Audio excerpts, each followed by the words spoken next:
Hello বন্ধুরা, আজকের ভিডিওতে আমরা অষ্টম শ্রেণী দ্বিতীয় পর্যায়ক্রমিক মূল্যায়নে 2024 সালের বাংলার যে ফাইনাল সাজেশন রয়েছে সেকেন্ড সেমিস্টার অর্থাৎ দ্বিতীয় যে পরীক্ষা হয় আমাদের যে দ্বিতীয় পর্যায়ক্রমিক মূল্যায়নের তার যে ফাইনাল একদম ফাইনাল সাজেশন এর উপরে আর কোনো সাজেশন হবে না। সাজেশনটা আজকে আমরা আলোচনা করব, তো চলো দেখে নিই। ভিডিও শুরু করার আগে আরেকটা কথা বলে রাখি, দেখো আমাদের এই সাজেশনটা প্রতিটা অধ্যায় ভিত্তিক ভাবে করানো হয়েছে, যে কারণে আশা করি তোমাদের কোনো অসুবিধা হবে না। প্রতিটা অধ্যায় হিসাবে কোন কোশ্চেনগুলো ইম্পর্টেন্ট, কোন কোন কোশ্চেনগুলো ইম্পর্টেন্ট আছে সেগুলোই আমরা আলোচনা করেছি। চলো দেখে নিই। প্রথমে আমাদের অধ্যায় রয়েছে, দেখো দাঁড়াও। দাঁড়াও 1 নম্বর কোনো কোশ্চেন কি আছে দেখো, কবি কার পাশে দাঁড়াতে বলেছেন?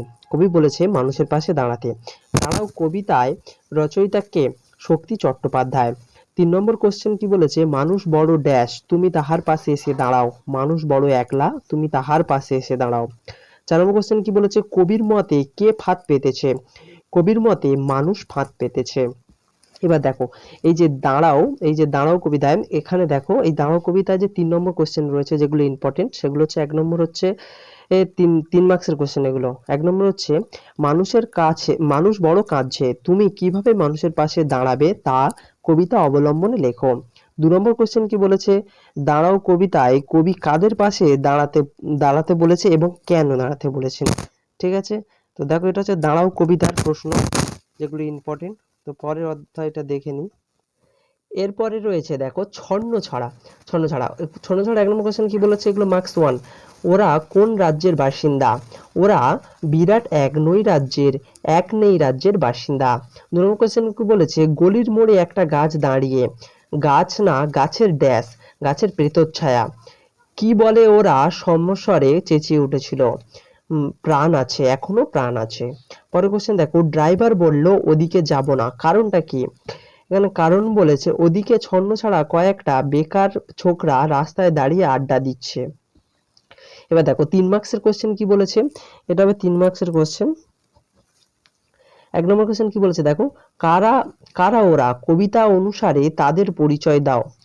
2 নম্বর কোশ্চেন বলেছে ঘেঁষবেন না ওদের কাছে, এই সাবধান বাণী কে উচ্চারণ করেছেন? ওদের বলতে এখানে কাদের কথা বোঝানো হয়েছে? ওদের কাছে না ঘেঁষার পরামর্শ দেয়া হলো কেন? ঠিক আছে, এটা হচ্ছে 3 নম্বর কোশ্চেন। আর একটা আছে দেখো পরেরটা, কবি 3 নম্বর কোশ্চেন বলছে কবি যাত্রাপথে অভিজ্ঞতার বিবরণ দাও। 4 নম্বর কি বলেছে, একটা স্ফুলিঙ্গহীন ভিজে বারুদের স্তূপ। এই কবিতায় কবি একটা স্ফুলিঙ্গহীন ভিজে বারুদের স্তূপের সঙ্গে কিসের তুলনা করেছেন? এই কোশ্চেনগুলো তোমরা বই থেকে দেখে নেবে। এই কোশ্চেনগুলো যেগুলো দিলাম এটা হচ্ছে ছন্নছাড়া থেকে যেগুলো ইম্পর্টেন্ট কোশ্চেন রয়েছে। পরের অধ্যায় থেকে দেখো হাওয়ার গান। পরের অধ্যায় হচ্ছে হাওয়াই গান। 1 নম্বর কোশ্চেন কি বলছে, পার্কের বেঞ্চিতে ও তার সারসিতে কাদের উপস্থিতির চিহ্ন রয়েছে? হাওয়ায়। হাওয়ার গান কবিতায় কবি কে? কবিতা কে বলতো? ব্রহ্ম বুদ্ধদেব বসু। আশা করি তোমরা প্রতিটা কবিতা গল্পের লেখকগুলোর নাম ভালো করে পড়ে যাবে। তো দেখো পরেরটা কি আছে, পার্কের বেঞ্চিতে কারা পাতা ড্যাশ পার্কের বেঞ্চিতে ঝরা পাতা ড্যাশ ঝরঝরা। আচ্ছা, পরেরটা কি বলেছে, হাওয়ার রূপকে কবি কেন মানুষ শ্রেণীর মানুষের সঙ্গে তুলনা করেছে? সর্বহারা। হাওয়ার রূপকে কে কোন শ্রেণীর মানুষের সঙ্গে তুলনা করছে? সর্বহারা শ্রেণীর মানুষের সঙ্গে। দুর্বার ইচ্ছে হাওয়ায় কি কি ছুঁয়ে গেছে? পৃথিবীর সব জল এবং সব তীর অর্থাৎ সব স্থল। আচ্ছা, এবার দেখো 3 মার্কসের কোশ্চেন কি বলেছে হাওয়াই গান থেকে, তারা শুধু কেঁদে মরে বাইরে, কারা শুধু কেঁদে মরে এবং কেন? 2 নম্বর কোশ্চেন, চিরকাল উত্তাল তাই রে, কে চিরকাল উত্তাল এবং চিরকাল উত্তাল, কেন সে চিরকাল উত্তাল? এবার দেখো এটা ছিল আমাদের এই যে কোশ্চেনগুলো ছিল হচ্ছে হাওয়াই গান। পরের অধ্যায়তে দেখো কি বলেছে, গা পাড়াগাঁর দুপোহর ভালোবাসি। পরের অধ্যায় হচ্ছে পাড়াগাঁ দুপোহর ভালোবাসি। 1 নম্বর কোশ্চেন কি আছে দেখো, এখান থেকে ইম্পর্টেন্ট যে কোশ্চেনগুলো, জলে কার মুখখানা দেখা যায়? ছন্দহীন বুনো চালতার। পরেরটা দেখো, এই কবিতায় কবি কোন নদীর কথা উল্লেখ করেছেন? জলসিঁড়ি। তোমাদের শয়চন্দ্রবিন্দু হবে। আচ্ছা, পরেরটা, প্রান্তর কি জানে? প্রান্তর কি জানে? কবির মনে কোন গল্পে কি কাহিনী কি স্বপ্ন ঘর বেঁধেছে এইসব প্রান্তরই জানে। আচ্ছা, পরেরটা দেখো, ডিঙি কেমন ও ডিঙির কোথায় বাধা রয়েছে? ডিঙিটা হচ্ছে ঝরঝরা এবং ফোফরা এবং সেটি হিজল গাছে বা বাঁধা রয়েছে, হিজল গাছে বাঁধা রয়েছে। আচ্ছা পরেরটা দেখো, এর হচ্ছে 3 মার্কসের কোশ্চেন, কি থেকে? পাড়াগার দুপুর ভালোবাসি, ওর থেকে 3 নম্বর কোশ্চেন কি আছে দেখো, একটু নিচের দিকে আসলে 1 নম্বর কি বলছে, রৌদ্র যেন ভিজে বেদনার গন্ধ লেগে আছে, কবির এমন অনুভবের কারণ কি? 2 নম্বর কোশ্চেন, স্বপ্নে যে বেদনা আছে, কবির স্বপ্নে কোন বেদনা অনুভূতি রয়েছে? তো দেখো এইসব কোশ্চেনগুলো যদি তোমরা বই থেকে খুঁজে না পেয়ে থাকো তাহলে আমাকে অবশ্যই জানিও, আমি এর উপরে ভিডিও বানিয়ে দেবো বা তোমাদের আমি সাহায্য করে দেবো। দেখো পরের অধ্যায় কি বলেছে, গড়াই নদীর তীরে।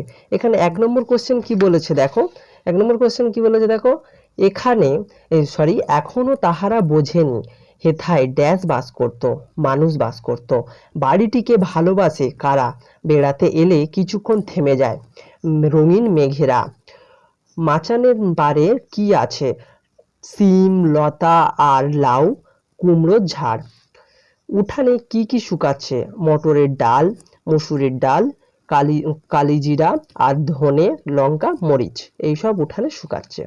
এবার দেখো এই অধ্যায় থেকে 3 নম্বর কোশ্চেন কি রয়েছে, রঙিন মেঘেরা বাড়িটিকে ভালোবেসে থেমে থাকে, এর মধ্যে দিয়ে কবি কি বোঝাতে চেয়েছেন?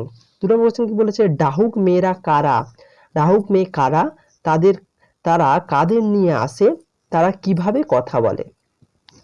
দেখো এই অধ্যায়ের এই কোশ্চেনগুলো ভালো করে পড়বে, এগুলো ইম্পর্টেন্ট কোশ্চেন রয়েছে। আচ্ছা পরের অধ্যায়টা আমরা দেখে নিই, পল্লী সমাজ। পরের অধ্যায় রয়েছে আমাদের পল্লী সমাজ।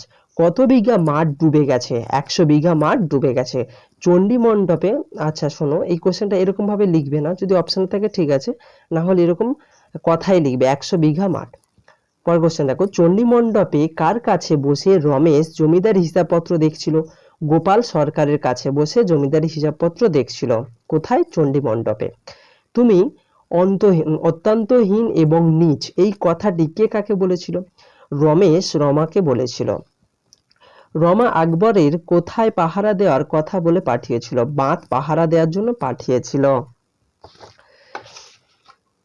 দেখো পরের কোশ্চেন, আকবর লাঠিয়ালের ছেলের নাম কি ছিল? গহর। রমেশ ও রমা কতদিন পরে দেখা হলো? মাসখানেক পরে। গ্রামের একমাত্র ভরসা কি ছিল? 100 বিঘার জমি বা 100 বিঘা মাঠ। এই অধ্যায়ে দেখো পল্লী সমাজ থেকে 3 নম্বর কোশ্চেন কি রয়েছে দেখে নিই আমরা। রমেশ বিস্ময়ে হতবুদ্ধি হইয়া গেল, রমেশ বিস্ময়ের কারণ কি ছিল? বিষয়ের কারণ কি ছিল? পরে 2 নম্বর কোশ্চেন বলেছে, মানুষ খাঁটি কিনা চেনা যায় শুধু টাকার সম্পর্কে, কে কার সম্পর্কে কথা বলেছিল? পরের কোশ্চেন দেখো, 20 জন কৃষকের রমেশের কাছে এসে কেঁদে পড়ল। দেখো কোশ্চেনটা কি হচ্ছে, 20 জন কৃষক রমেশের কাছে এসে কেঁদে পড়লো কেন? পরের কোশ্চেন কি বলেছে, মোরা নালিশ করতে পারবো না, এ কথা কে কথা বলেছে? সে নালিশ করতে পারবে না কেন? দেখো আমরা পল্লী সমাজ থেকে এইসব কোশ্চেন ইম্পর্টেন্ট আছে তোমাদের জন্য, একটু ভালো করে পড়ে নেবে। দেখো পরের অধ্যায় আমরা দেখে নিই। পরের অধ্যায় হচ্ছে গাছের কথা। বৃক্ষ, গাছের কথাতে কি বলে দেখো, বৃক্ষ শিশু কোথায় নিরাপদ এবং নিদ্রায় যায়? বীজের মধ্যে। বীজ বলতে বুঝতে পেরেছো তো আশা করি। আচ্ছা পরেরটা দেখো, অঙ্কুর বের হওয়ার জন্য কি কি প্রয়োজন? উত্তাপ, জল ও মাটি। জীবিত একটি লক্ষণ কি? জীবিতের গতি আছে অর্থাৎ নড়ে চড়ে। লিচুর বীজ কোন মাসে পাকে? বৈশাখ। গাছের জীবন মানুষের জীবনের ড্যাশ ছায়া মাত্র। আচ্ছা দেখো এই অধ্যায় থেকে যে 3 নম্বর কোশ্চেন গুলো হচ্ছে সেগুলো আমরা দেখে নিই একটু। গাছের জীবন মানুষের ছায়া মাত্র, লেখকের এমন উক্তির কারণ কি? 2 নম্বর কোশ্চেন বলেছে, ইহাদের মধ্যে তাহার কিছু কিছু দেখা যায়, কাদের কথা বলা হয়েছে? তাদের মধ্যে কি লক্ষ্য করা যায়? তো দেখো গাছের কথা থেকে এই কোশ্চেনগুলো খুবই ইম্পর্টেন্ট কোশ্চেন, তোমরা দেখে যেও। দেখো পরের অধ্যায় কি রয়েছে, কি করে বুঝবো? বকু কোন স্কুলে ভর্তি হয়েছিল? আদর্শ শিক্ষা প্রতিষ্ঠান। 2 নম্বর কোশ্চেন বলেছে, কি সর্বনেশের ছেলে? ছেলেটি কে? বুকু। বুকু ও বুকুর ওর সেজ খুড়িমা অতিথিদের জন্য কি কি খাবার বানিয়ে নিয়ে আসে? চা, বড় বড় রাজভোগ, ভালো ভালো সন্দেশ, সিঙ্গাড়া ও নিমকি। ছেনু মাসির কোথা থেকে এসেছেন? উত্তরপাড়া থেকে। আচ্ছা, পরেরটা দেখো, বুকু ও ডাম্বেলের বয়স কত? বুকুর বয়স হচ্ছে 6 বছর বয়স এবং ডাম্বেলের বয়স হচ্ছে 7 বছর বয়স। বুকুর মায়ের নাম কি? নির্মলা। 7 বছর 7 বছরের ছেলে স্কুলের মাইনে ড্যাশ টাকা? 7 টাকা ছিল বুকুর মাইনে। ঠিক আছে, তার বুকুর মায়ে কি কেনা ছিল? সিনেমার টিকিট। ডাম্বেল আলমারি ভেঙে কার বই নামিয়েছিল? সেজো কাকার বই নামিয়েছিল। কে নামিয়েছিল সেজো কাকার বই? ডাম্বেল। আচ্ছা, এই অধ্যায় থেকে দেখো 3 নম্বর কোশ্চেন কি কি রয়েছে। কে জানে পাগল টাগল হয়ে যাবে নাকি? কার সম্পর্কে এবং কেন এ কথা বলা হয়েছে? 2 নম্বর হচ্ছে সিঁড়ি ভেঙে আর উঠতে পারবো না বাবা, কারা এ কথা বলেছেন? তারা বলতে তারা সিঁড়ি ভেঙে উঠতে পারবে না বা পারবে না কেন? তো দেখো এই অধ্যায় থেকে এই কোশ্চেনগুলো রয়েছে, তোমরা আশা করি অধ্যায় ভিত্তিক কোশ্চেন করে দিয়েছি, যে কারণে তোমরা খুঁজে খুঁজে পড়তে পারবে। আর একান্ত যদি নাও তোমরা খুঁজে পেয়ে থাকো তাহলে আমাকে অবশ্যই তোমরা জানিও, আমি খুঁজে দেওয়ার চেষ্টা করব। পরের অধ্যায় দেখো, নাটোরের কথা। পরের অধ্যায় কি আছে? নাটোরের কথা। প্রভিন্সিয়াল কনফারেন্স কোথায় অনুষ্ঠিত হয়েছিল? নাটোরে। নাটোরের রাজার নাম কি ছিল? জগদীন্দ্রনাথ রায়। নাটোরের রানীর নাম কি ছিল? ভবানী। কনফারেন্স কোন বাংলা গানটি গাওয়া হয়েছিল? সোনার বাংলা। নাটোরের বাড়িটি ড্যাশ, নাটোরের বাড়িটি যে ড্যাশ, ইন্দ্রপুরী। আচ্ছা, এই অধ্যায় থেকে 3 নম্বর কোশ্চেন কি রয়েছে দেখো, যেন ইন্দ্রপুরী কিসের সঙ্গে ইন্দ্রপুরীর তুলনা করা হয়েছে? কেনই বা লেখক এমন তুলনা করেছেন? এটা একসাথে আছে, ঠিক আছে। 2 নম্বর কোশ্চেন কি বলেছে, আমাদের তো জয় জয়কার, কি কারণে লেখক এই সঙ্গীদের জয় জয়কার? তো দেখো এই আমাদের কোশ্চেনগুলো ভালো করে তোমরা পড়ে যাও। প্রতিটা অধ্যায় থেকে সাজেস্টিভ হিসাবে আমরা এই কোশ্চেনগুলো বেছে নিয়েছি, আশা করি তোমাদের খুব কাজে লাগবে। তো আজকের ভিডিও আমাদের এই পর্যন্ত। ভিডিওটি তোমাদের ভালো লেগে থাকলে অবশ্যই একটু কমেন্ট, লাইক এবং শেয়ার করে দিও। পরবর্তী এরকম ভিডিও পেতে আমাদের চ্যানেলটিকে সাবস্ক্রাইব করো।